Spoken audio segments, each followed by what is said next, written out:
খাগড়াছড়ি পার্বত্য জেলা পরিষদের আওতাধীন শিক্ষা, স্বাস্থ্য, কৃষি সহ ২৬ বিভাগে জনবল নিয়োগ বন্ধ রয়েছে।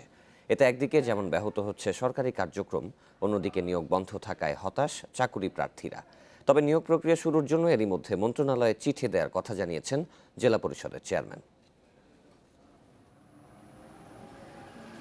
৩ পার্বত্য জেলার শিক্ষা, স্বাস্থ্য, কৃষি, প্রাণী ও মৎস্যসহ ২৬ বিভাগ পরিচালনার দায়িত্ব পার্বত্য জেলা পরিষদের। এসব বিভাগে তৃতীয় ও চতুর্থ শ্রেণীর পদে নিয়োগ দেয় জেলা পরিষদ। তবে খাগড়াছড়িতে বছরের পর বছর শূন্য পদে হচ্ছে না কোনো নিয়োগ।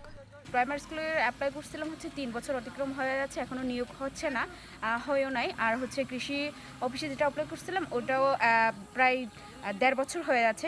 জেলার স্বাস্থ্য অধিদপ্তরের নিয়োগ প্রায় ৭ বছর ধরে বন্ধ। ৫৯৪টি প্রাথমিক বিদ্যালয়ে ৪২২টি শূন্য পদের বিপরীতে ২০১৭ সালে সহকারী শিক্ষক নিয়োগ প্রক্রিয়াও ঝুলে আছে।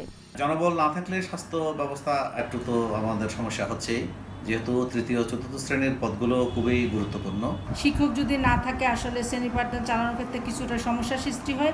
তা আমরা আশা করছি যে আমরা যদি জেলা পরিষদ এই নিয়োগ কার্যক্রমটা সম্পন্ন করেন তাহলে হয়তো শিক্ষকের ঘাটতিটা আমাদের পূরণ হয়ে যাবে। ৮ বছর ধরে নিয়োগ বন্ধ রয়েছে জেলা কৃষি সম্প্রসারণ অধিদপ্তরে। ২০১৯ সালে জেলা প্রাণী সম্পদ অধিদপ্তরে তৃতীয় ও চতুর্থ শ্রেণীর পদে লিখিত পরীক্ষা অনুষ্ঠিত হলেও এখনও প্রকাশিত হয়নি ফল।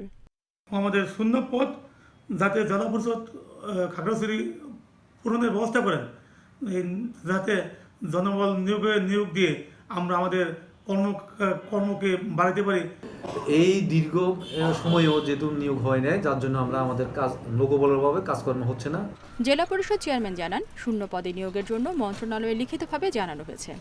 এটা ছাড়পত্র নিতে হয় অর্থ মন্ত্রণালয় থেকে, জনপ্রশাসন মন্ত্রণালয় থেকে, এবং সর্বোপরি আমাদের পার্বত্য মন্ত্রণালয় যদি আমাদের ক্লিয়ারেন্স দেয় তখন আমরা নিয়োগ করতে পারি।